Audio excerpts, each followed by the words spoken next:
తమిళనాడులో పోలింగ్ ఊపందుకుంటోంది. తొలి 2 గంటల్లోనే 17.69% పోలింగ్ నమోదైంది. ఓటు హక్కు వినియోగించుకుంటున్నారు రాజకీయ సినీ ప్రముఖులు. ఇక తమిళనాడులో 234 స్థానాలకు బరిలో 4023 మంది అభ్యర్థులు నిలిచున్నారు. పోలింగ్ ప్రారంభంలో పలు చోట్ల ఈవీఎంలు మొరాయించాయి. ప్రస్తుతం పోలింగ్ ప్రశాంతంగా కొనసాగుతున్నట్లు తెలుస్తోంది.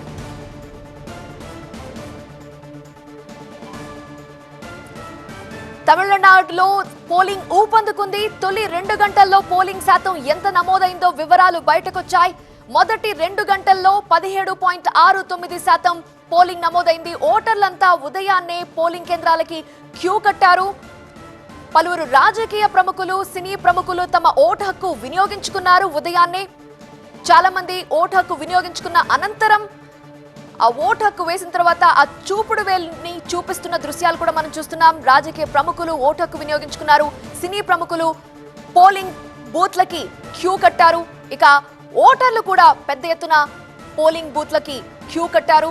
కొన్ని చోట్ల ప్రారంభంలో ఈవీఎంలు మొరాయించాయి. వాటన్నిటిని సెట్రైట్ చేసి మళ్ళీ పోలింగ్ కంటిన్యూ చేస్తూ ఉన్నారు. మొత్తంగా తమిళనాడులో 234 అసెంబ్లీ స్థానాల్లో పోలింగ్ కొనసాగుతోంది.